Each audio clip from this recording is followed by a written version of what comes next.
அனைவருக்கும் நமஸ்காரம். கேதுவின் காதலன் பேசுகிறேன். நெக்ஸ்ட் ஜென் டிவி நேயர்களுக்கும் வாடிக்கையாளர்களுக்கும் முதற்கண் வணக்கம். வரும் வாரம் கிரகநிலை எப்படி இருக்கும், உங்களுடைய ராசி பலன்கள் எப்படி இருக்கும் என்பதை தெளிவாக காணலாம். தற்பொழுது இந்த வாரம் கடகம் என்ன சொல்லும், கடகராசிகளுக்கு எப்படி இருக்கும்? இந்த வாரம் கடகராசி அன்பர்கள் வீடுகளுக்கும் உறவினர்களும் ஜொலித்து கொண்டிருக்கும். அதாவது இதை இப்படி சொல்லலாம், வீடுகளுக்கு கிரகப்பிரவேசம் பண்ணுறதோ, வீடுகளுக்கு பெண்களுக்கு மஞ்சள் நீராட்டு விழாவோ, அல்லது வீடுகளுக்கு பெண் பார்க்கும் படலம், அல்லது வீடுகளால் வருமானம், அல்லது வார்த்தைகளால் நல்ல வெகுமானம். அதாவது இப்படி சொல்லலாம், அரசாங்க உத்தியோகம் அல்லது ஊரில் ஒரு விசேஷனா குடும்பத்தோடு நம்ம வீட்டுக்கு வந்து கலந்துக்க சொல்லுவாங்க. மதிப்பும் மரியாதையும் உங்கள் வீட்டில் பிறரால் கொடுக்கப்படும். இன்னொரு செயலில் சொல்லலாம், குடும்பத்தோடு உங்கள் வீட்டில் வந்து உணவு அருந்துவார்கள். இப்போ உங்களுக்கு ஒரு விசேஷம், இவ்வளோ நாள் கோயிலில் போகிறோம், பொங்கல் வைக்கிறோம், அல்லது நாம் மட்டும் சாமி பார்த்துட்டு வந்தோம். ஆனால் இப்போ அப்படி கிடையாது.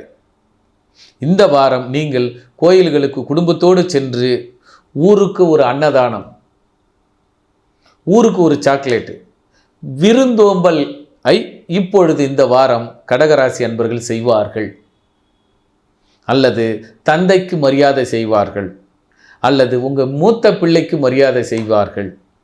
ஏனென்றால் இந்த வாரம் கடகத்திற்கு உச்சமான வாரம், மிக சந்தோஷமான வாரம். எல்லோரும் திரும்பி விரும்பி பார்ப்பார்கள் கடகத்தை.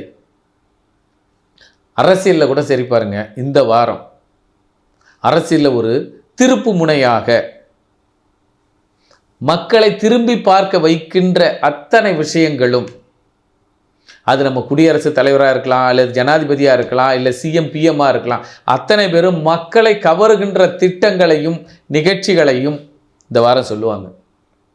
அது கடகராசிக்கு மிக பொருத்தமாக இருக்கும். ஆக சந்தோஷத்தை எழுதி வைத்து கொள்ளுங்கள். கடக மூத்த